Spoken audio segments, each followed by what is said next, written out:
Hello everyone, welcome to my channel. তো এই ভিডিওটি আমার কাছে খুব স্পেশাল, কারণ এটি একটি কাজের সূত্রে যাওয়া একটি জায়গায়, আর সেই জায়গাটাকে কি সুন্দরভাবে ঘুরে আসার একটা ছোট্ট এক্সপিরিয়েন্স আর বা মেমোরি বলতে পারো, তোমাদের সাথে শেয়ার করা আর কি।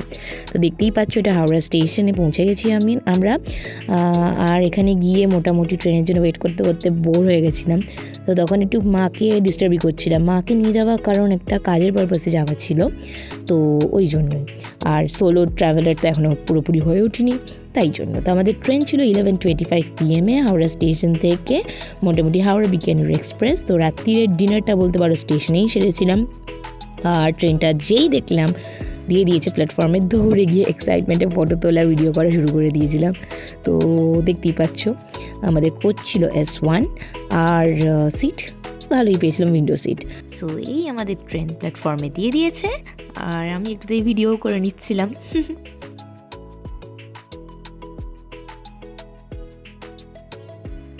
ডিনারে আমি বানিয়ে নিয়ে গেছিলাম ওই ভেজ পোলাও, আর মা বানিয়ে নিয়ে গেছিলো ফুলকপির তরকারি। এই পরের ক্লিপটাতেই দেখতে পারবে। তো ইয়ামি খাবার খেয়ে ঘুমিয়েই পড়েছিলাম অটোমেটিক্যালি। সকালে যখন ঘুম থেকে উঠলাম, তখনই জানলা দিয়ে এত সুন্দর ভিউ দেখতে পেয়ে মনটা বেশ খুশি হয়ে গেল।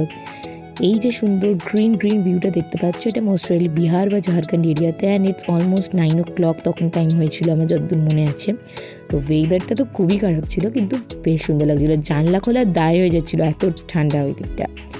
But the view was wow. রাত্রে যেহেতু বিশেষ কিছু ভিডিও করা ওটা হয়নি, তো সেই কারণে সকালবেলা একটু ক্লিপ নিয়ে নিয়েছিলাম। দেখো, এটা আমাদের সেট ছিল। আর তারপরে ঘুম কাটছিল না আমার ওই রকম ওয়েদারে, তো পুরোটা তো ঘুমিয়ে যাওয়া পসিবলও হচ্ছিল না। আবার জানলা দিয়ে দেখারও এক্সাইটমেন্ট, সে বাচ্চাদের মতো আর কি। বসে ডিস্টার্ব করছি না আবার মাকে, কারণ আর কাউকে আমি পাচ্ছিলাম না ডিস্টার্ব করার জন্য। তারপরে ঘুম কাটানোরই আর কি এইসব ট্রায়াল চলছিল, তাহলে ফটো তোলা, চা খাওয়া, প্রচুর জিনিসপত্র করে আলটিমেটলি ঘুম কাটলো। কিন্তু এটা ওটা টুকটুক খেতে, দেখবে ট্রেনে উঠলে খেতে ইচ্ছাই করে এটা ওটা সেটা। তো এইসব খেতে মোটামুটি বেলা গড়িয়ে দুপুর হয়ে গেছিলো, তো সেটা বোঝার আর কি ক্ষমতা ছিল না। তো হেয়ার ইজ রিভার যমুনা। তো আমরা মোটামুটি ইউপি রিজিয়নে ঢুকে গেছি। তখন কটা বাজে, প্রায় 12টা 12:30 হয়ে গেছে। তো খাবার টাইম। ট্রেনে অর্ডার নিচ্ছিল 150 করে নিচ্ছিল ভেজ থালি, তো যেটা শুনে খুব একটা প্রফিটেবল লাগলো না।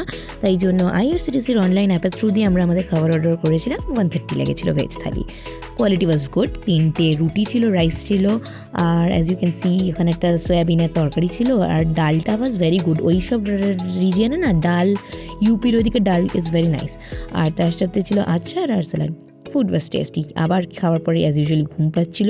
এবারে ঝিমাতে মোটামুটি ট্রেন 2 ঘন্টার কাছাকাছি লেটে চলছিল। তো খুব চিন্তায় ছিলাম, কারণ আগ্রা পৌঁছানোর টাইম ওয়াজ অলমোস্ট 7:25 বিকেলে। তো আরও যদি 2 ঘন্টা লেট করতো, 9:30 10টা বেজে গেলে একটা নতুন জায়গায়, বুঝতেই পারছো, দুটো মেয়ে গিয়ে একটু চাপ হয়ে যেত।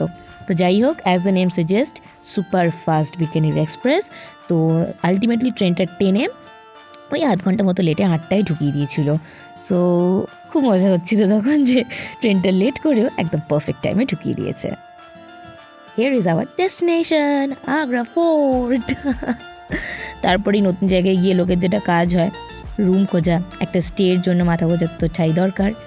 তো বহুত রকম ওখানে দালালরা ঘুরে বেড়ায়, অটোওয়ালারা, সো কল গায়ের উপরে এসে নামার সাথে সাথেই কোথায় যাবেন বলুন, কী করবেন বলুন, হ্যান ত্যান। তো তাদেরকে কোনো মোটামুটি পাত্তা না দিয়ে, যেহেতু আমি আগের থেকে আইডিয়া নিয়ে গেছিলাম, তো এই যে রুমটা দেখছো, এটা একদমই স্টেশন থেকে ওয়াকিং ডিস্টেন্স, ওই 5 to 7 minutes ওয়াকিং ডিস্টেন্সে। কিন্তু আমরা প্রথমে একটু হিচকিচাচ্ছিলাম যে হেঁটে যাবো রাত্রিবেলা। তো ভগবানের আশীর্বাদে হঠাৎ করে একটা রিক্সাওয়ালা চলে এসেছিলো।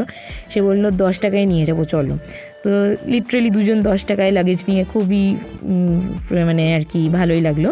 তো এই রুমটা আমাদের 500 পড়েছিল। শ্রীরাম গেস্ট হাউস, আগ্রা একদম বিজলিঘর বাস স্ট্যান্ডের পাশে। আর আগ্রা ফোর্ট থেকে Bijlighar bus stand is only a walking distance. তো সেখানে অন্যান্য অটোওয়ালারা বলছিল 20 টাকা দেবো পার হেড, 20 টাকা করে এই করে বুকিং করে, হ্যান করে ত্যান করে। তো সেখান থেকে অনেক বেটার। আর রুম ওয়াজ রিয়েলি গুড। ভেতর দিকে 500 টাকা বার্গেনিং করে, অবভিয়াসলি, হ্যাঁ বার্গেনিং করেই নেবে রুম নিতে গেলে, কারণ ওরা 600 থেকে স্টার্ট করছিল। তো ইট ওয়াজ গুড।